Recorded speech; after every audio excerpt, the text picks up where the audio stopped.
శ్రీ మాత్రే నమః. అందరికీ నమస్కారం అండి. మకర రాశి వారికి జూలై 14, 15, 16 తేదీల్లో వారి యొక్క రాశి ఫలితాల ప్రకారం ఖచ్చితంగా జరగబోయేది ఇదేనండి. ఈ రాశి వారు కనుక ఇప్పుడే కనుక మన ఛానల్ని కొత్తగా చూస్తున్నట్లయితే ఛానల్ని సబ్స్క్రైబ్ చేసుకుని ఈ వీడియో మీకు నచ్చినట్లయితే లైక్ చేసి మాకు సపోర్ట్ చేయండి. మరి ఈ రోజున జరిగేటటువంటి ప్రధానమైన అంశాల గురించి తెలుసుకుందామండి. ఈ రోజు అయితే జాగ్రత్తగా ఉండవలసినటువంటి అంశంగా చెప్పుకోవచ్చు. ఎందుకంటే ఈ రోజున మీ జీవితంలో ఒక డెడ్ లైన్గా ఉండబోతోంది. ఎందుకు అంటే కనుక మధ్యాహ్నం 2:30 తర్వాత మీ జీవితంలో ఊహించినటువంటి ఒక మార్పు అనేది రాబోతుంది. ఈ రాశి వారికి ఈ 3 రోజుల్లో ఖచ్చితంగా బ్రహ్మంగారి కాలజ్ఞానం ప్రకారం ఖచ్చితంగా జరగబోయేది అదేనండి. ఎందుకంటే దేవుడు రాసిన రాతలైనా సరే ఏమైనా మార్పులు చేర్పులు ఉండొచ్చు అని బ్రహ్మంగారి కాలజ్ఞానం ప్రకారం ఖచ్చితంగా ఏదైతే చెప్పారో అదే జరుగుతుందండి. మేమైతే కల్పితంగా అయితే చెప్పింది ఏమీ కాదండి. కాబట్టి ఈ 3 రోజుల్లో మీరు ఎదుర్కోబోయేటటువంటి సమస్యల గురించి అయితే ఈ రోజు ఈ వీడియోలో క్లారిటీగా తెలుసుకుందామండి. ఇంకా ఎవరైనా మన ఛానల్ని దయచేసి సబ్స్క్రైబ్ చేసుకోండి వాళ్ళు ఉంటే సబ్స్క్రైబ్ చేసుకోండి. ఈ వీడియో కనుక మీకు నచ్చినట్లయితే ఓం శ్రీ మాత్రే నమః కామెంట్ చేసి లైక్ చేసి మాకు సపోర్ట్ చేయడం మాత్రం మర్చిపోకండి. మీరు ఒక లైక్ చేయడం వల్ల మాకెంతో సపోర్టివ్గా ఉంటుంది. ఇంకా మరికొంతమంది ఈ రాశి వారికి ఈ వీడియో రీచ్ అయ్యే అవకాశం కూడా చాలా ఉంటుందండి. ఇక వివరాలకు వెళ్ళిపోదామండి. ఈ 3 రోజుల్లో ఈ రాశి వారికి ఖచ్చితంగా జరగబోయే విషయాల గురించి అయితే ఈ రోజు క్లారిటీగా తెలుసుకుందాం. 2:30 దాటక ముందే మీరు ఒక ఫోన్ కాల్ ద్వారా కానీ ఏదైనా సరే ఒక విధంగా ఒక వార్త అనేది వినవచ్చండి. ఒక వ్యక్తి మీ తలుపు తట్టవచ్చు. ఆ వ్యక్తి ఎవరై ఉంటారు? ఆ వ్యక్తి ద్వారా ఆ వార్త వినగానే ఒక్కసారిగా మీ గుండె జల్లుమంటుంది. ఇది ఒక షాకింగ్ న్యూస్ గా చెప్పుకోవచ్చు. అయితే ఈ వార్త మిమ్మల్ని భయపెట్టేటటువంటి వార్త కూడా కావచ్చండి. లేదంటే ఒక ఆనందంతో ఉక్కిరిబిక్కిరి చేసేటటువంటి ఒక శుభవార్త అయి కూడా ఉండవచ్చండి. మరైతే ఈ వీడియో మీ జీవితాన్ని తప్పకుండా మలుపు అయితే తిప్పబోతుందని చెప్పుకోవాలి. కాబట్టి ఈ వీడియోని మీరు ఎక్కడ కూడా స్కిప్ చేయకుండా చివరి వరకు చూస్తేనే మీకు అప్పుడు ప్రతి ఒక్క చిన్న విషయం కూడా క్లారిటీగా మీకు అర్థమవుతుందండి. ఇక సాధారణంగా ఏంటంటే ఈ రాశి వారు చాలా అంటే చాలా తెలివిగా ఉంటారు. చాలా గొప్ప తెలివితేటలను కలిగిన వారై ఉంటారండి. అలాగే మంచి దురదృష్టి కలిగిన వారిని కూడా చెప్పుకోవచ్చండి.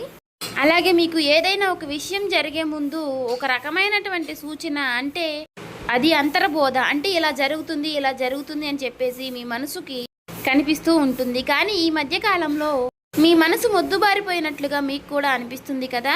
అంటే మీరు అనుకున్నవి ఏది కూడా పూర్తిగా వర్కౌట్ కావడం లేదండి. గత కొన్ని రోజులుగా ఎదుటివారు కూడా మిమ్మల్ని అర్థం చేసుకోవటం లేదనేటటువంటి బాధగా అది కూడా మీలో ఒక వంతు బాధగా ఉంది.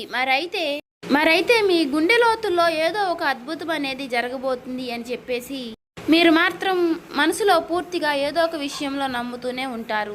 అయినప్పటికీ గత కొన్ని సంవత్సరాలుగా మీరు ఒక గందరగోళమైనటువంటి పరిస్థితులు అనేది చిక్కుకున్నారండి. చెప్పాలంటే ముఖ్యంగా ఒక ఆర్థిక పరమైనటువంటి విషయంలో కావచ్చు, లేదంటే ఒక డాక్యుమెంట్స్ విషయంలో కావచ్చండి, లేదా భూమి విషయంలో కావచ్చు. ఇలా మీరు ఎదురు చూపులు చూస్తూ ఉన్నారు. అసలు ఇది జరుగుతుందా లేదా అని చెప్పేసి ఒక రకమైనటువంటి సంఘటనతో సంవిధ్యంలో మీరు కొట్టుమిట్టు ఆడుతున్నటువంటి పరిస్థితులు కూడా కనిపిస్తూ ఉన్నాయండి. మరైతే మీరు బాగా నమ్మినటువంటి కొంతమంది వ్యక్తులు కూడా మీ మీద నెగిటివ్గా సమాచారం అనేది చేస్తూ ఉండటం. అయితే రేపటి రోజున మీకు మధ్యాహ్నం ఈ టెన్షన్స్ కానీ లేదంటే తర్వాత జరగబోయేటటువంటి అంశం గురించి కానీ తెలుసుకుంటే ఇది మీకు చాలా చాలా ప్రత్యేకంగా మీ జీవితంలో ఉండబోతుంది. ఇప్పుడు అసలు విషయానికి వస్తే కనుక రేపటి రోజున మధ్యాహ్నం 2:30 లోపు మీకైతే ఒక వార్త అయితే అందుతుందండి. ఆ వార్త ఏమిటి అంటే కనుక ఆ వార్త మీ జీవితాన్ని ఎన్నో మలుపులు తిప్పుతుంది. అంటే దీని గురించి మీరు ఎప్పుడో ఆశలు వదిలిపెట్టుకున్నటువంటి ఒక పాత విషయం గురించి ఆ చర్చ అనేది కావచ్చు. అదేంటంటే మీ ఆస్తి తగాదాలు ఏదైనా ఇలా దానికి సంబంధించి మీ యొక్క విజయానికి కారణం కావచ్చు, లేదా ఎంతో కాలంగా మీరు ఎదురు చూస్తున్నటువంటి ఒక విదేశీ ప్రయాణం అయి ఉండవచ్చు. ఇంకా లేదంటే ఒక భారీ మొత్తం ఒక అమౌంట్ అనేది మీ అకౌంట్లో పడడం దాని గురించి అయ్యి ఉండవచ్చు. మరి మీకు రేపటి రోజున ఆ సమయంలో ఒక శుభ పరిమాణం అనే చెప్పుకోవచ్చండి. అందులో కూడా ఒక ట్విస్ట్ ఉంటుందండి. ఆ వార్త వినగానే మీకు నేరుగా అయితే ఆ వార్త ఏమీ రాదండి. ఏదైనా ఒక వ్యక్తి ద్వారా హఠాత్తుగా ఆ వార్త అనేది మిమ్మల్ని చేరుకుంటుంది. మీ గుండె ఎందుకు జల్లుమంటుంది అంటే ఆ వార్త వినగానే మీ గుండె జల్లుమనడానికి 2 రకాలైనటువంటి కారణాలు అయితే లేకపోలేదండి. మొదటిది ఏంటి అంటే నమ్మలేనటువంటి ఒక నిజం. అంటే ఇది మనకి సాధ్యం కాదు కదా అని పూర్తిగా ఫిక్స్ అయిపోయినటువంటి ఒక నిజం. కానీ ఆ వార్త వినగానే అది సాధ్యమైపోయిన అని తెలుసుకోగానే మీ యొక్క మెదడు మొద్దుబారిపోయినట్టుగా అయిపోతుంది. అంటే మీరు చాలా ఆశ్చర్యపోతారన్నమాట. ఆ షాకింగ్ న్యూస్ వల్ల వచ్చేటటువంటి ఎమోషన్ ఏదైతే ఉందో అది మీ గుండెను కూడా తాకుతుంది. ఇక ఆ వార్తతో పాటుగా ఒక పాత వ్యక్తి పేరు కూడా మీకు రేపటి రోజున బయటకు వస్తుంది. అతను లేదంటే ఆమె మరలా వారు మీ జీవితంలోకి రావడం అనేది జరుగుతుందన్నమాట. వారు వచ్చారా అనేటటువంటి ఒక షాకింగ్ అనేది మీలో కలుగుతుందండి. అది ఆనందం, భయం రెండు కలగలిపినటువంటి ఒక రకమైనటువంటి ఒక గొప్ప అనుభూతి లాగా మీకు అనిపిస్తుంది. ఈ అనుభూతి కారణంగా మీకు ఊహించిన విధంగా వచ్చేటటువంటి ఆ ఒక్క వార్త కారణంగా మీరు ఒక్కసారిగా ఆశ్చర్యపోయేటటువంటి అవకాశాలు కూడా చాలా అంటే చాలా ఎక్కువగా కనిపిస్తున్నాయండి. అయితే అసలు మరి ఇప్పుడు ఇది ఎందుకు జరుగుతుంది అంటే, ఇప్పుడు మీరు సాధారణంగా మీరు ఈ 2 గంటల 30 నిమిషాల లోపు దీనికి సంబంధించినటువంటి దీనికి కారణం ఏమిటంటే, మీరు గతంలో చేసినటువంటి ఒక రహస్యకరమైనటువంటి ఒక సహాయం అనేది, లేదంటే ఒక ఇన్వెస్ట్మెంట్లో మీరు పూర్తిగా మర్చిపోయినటువంటి పూర్తిగా ఒక పని, దానికి సంబంధించినటువంటి ఒక మంచి ఫలితాలను అయితే మీకు ఇప్పుడు ఇస్తుందండి. మీ వెనుక ఎవరో మీకు తెలియకుండానే ఈ పని అనేది పూర్తి చేస్తారు. ఎవరు చేసుంటారు అని చెప్పుకోవాలి అంటే మాత్రం ఆ భగవంతుడే చేశారని చెప్పుకోవాలి. అంటే ఈ రోజున కొంతమంది వ్యక్తులు ఆ నిజాన్ని బయట పెట్టాలి అని నిర్ణయించుకుని ఉంటారు. అయితే అందుచేత వారు ఊహించని విధంగా మీకు ఈ ధనలాభం అనేది మీదే, ఈ ఆస్తి కూడా మీదే, దానికి సంబంధించినటువంటి డాక్యుమెంట్స్ కానీ ఇలాంటివి ఏవైనా సరే తీసుకువచ్చి మీకు పూర్తిగా వివరణ అనేది చేస్తారండి. వీటన్నిటిని చూసుకుంటే కొంచెం రెస్ట్ తీసుకునేటటువంటి ప్రశాంతకరమైనటువంటి రోజు అని చెప్పుకోవచ్చు. ఊహించిన విధంగా వారు చెప్పడం వల్ల మీకు కొంచెం ఆశ్చర్యకరంగా అనిపిస్తుంది. అయితే దీనికి మరొక రీజన్ కూడా ఉందండి. గ్రహస్థితి పరంగా చూసుకున్నట్లయితే గనుక మీకు ఈ రోజున శని ప్రభావం అనేది కొంచెం తక్కువగానే కనిపిస్తుంది. అలాగే ఈ రోజున మీకు శని భగవానుడు మంచి అవకాశాలను కూడా ఇవ్వబోతున్నాడండి.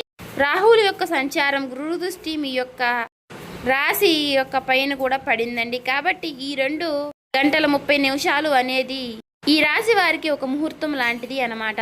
మరి ఈ సమయంలో గ్రహాల యొక్క కలయిక వలన మీకు ఆశ్చర్యకరమైనటువంటి ధనలాభం కానీ, లేదంటే ఒక ముఖ్యమైనటువంటి కీలకమైనటువంటి వార్త వచ్చేటటువంటి అవకాశం, అది కూడా ఆ వార్త నుంచి వచ్చేటటువంటి ఒక లాభం మీకు అన్ని రకాలుగా చాలా అంటే చాలా ఆశ్చర్యకరమైనటువంటి విషయాలను అయితే కలిగిస్తాయండి. అయితే ముఖ్యంగా దీనివల్ల ఏంటంటే, మీరు మీ జీవితంలో ప్రధానంగా చూసుకున్నట్లయితే రేపటి రోజున మీకు ఉన్నటువంటి కొన్ని పెద్ద పెద్ద టెన్షన్స్ కూడా తగ్గుతాయండి. సమాజంలో గౌరవ ప్రతిష్టలు కూడా పెరుగుతాయి. ఆ వార్త వినగానే మీరు ముందు ఎమోషనల్ అయిపోతారు. కానీ ఆ సమయంలోనే మీరు తప్పుడు నిర్ణయాలు తీసుకునే అవకాశాలు కూడా కనిపిస్తున్నాయండి.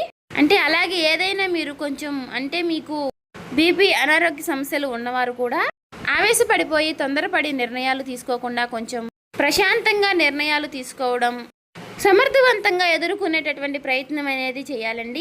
అటువంటి శక్తి ఉన్నప్పుడు ఏ విధంగా కూడా మనం భయపడాల్సిన అవసరం అయితే లేదండి.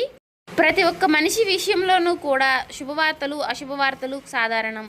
ఒక్కొక్క రోజు మనకు చాలా ప్రశాంతంగా అనిపిస్తుంది, ఒక్కొక్క రోజు అసలు ఈ రోజే బాగాలేదు, చాలా ఒత్తిడిగా ఉంది, నిద్ర లేచినప్పటి నుంచి ఎవరి ముఖం చూసాము అన్నట్లుగా ఒక రకమైనటువంటి ఫీలింగ్ అనేది మనలో కలుగుతూ ఉంటుంది.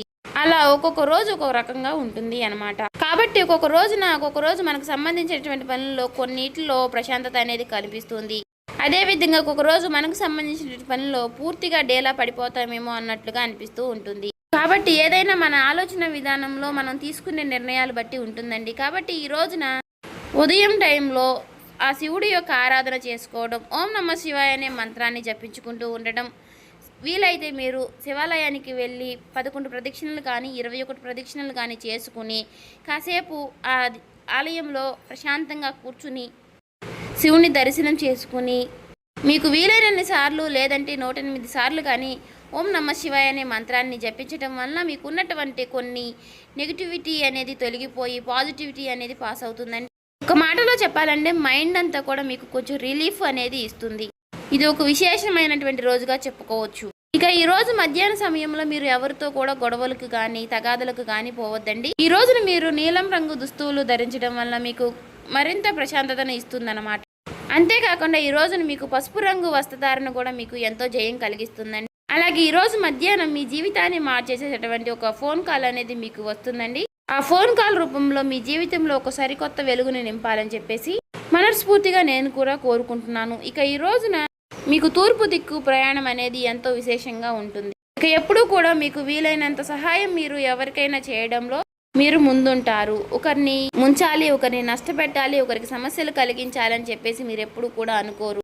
మీ మనసులో కూడా మీకు ఎప్పుడూ కూడా అలాంటి ఊహలు కూడా రావండి. కాబట్టి మీ మంచితనం వల్లే మీకు ఎప్పుడూ కూడా మంచి జరుగుతూ ఉంటుంది. అలా మీకు ఆగిపోయినటువంటి పనుల్లో కూడా ఒక మంచి మార్పులు కలగడానికి అది కూడా ఒక సహాయపడుతుందండి. అలాగే మనం ఎప్పుడైనా సరేనండి చేసినటువంటి మంచి పనులు మనకి ఒక్కొక్క రోజు మనకి అవే సహాయపడుతూ ఉంటాయని చెప్పుకోవచ్చు. అలా నిదర్శనమే ఈ రోజు అండి. కాబట్టి మీ జీవితంలో రాబోయేటటువంటి మీ జీవితంలో ఒక మంచి మార్పు అనేది వస్తుంది. మీరు మనస్ఫూర్తిగా మంచిగా ఈ రోజున పాజిటివ్గా ఉండండి. మీ మనసులో మీరు ఎప్పుడు ఎటువంటి నెగిటివ్ ఆలోచనలు అనేవి చేయకండి.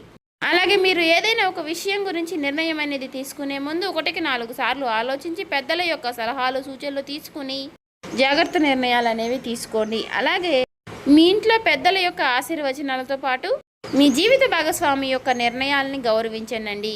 ఇక ఈ రోజున మీరు బయటికి వెళ్ళే ముందు ఆ శివుడి యొక్క బసం కానీ లేదంటే సింధూరాన్ని కానీ ధరించండి నుదుటిన. ఇలా ధరించడం వల్ల మీకు వచ్చేటటువంటి కొన్ని నెగిటివ్ ఆలోచనలు నెగిటివ్ సమస్యలు అనేవి తొలగిపోతాయి. అంతా కూడా పాజిటివిటీగా ఉంటుంది. మీ మనసు కూడా చాలా ప్రశాంతంగా ఉంచుకోనండి.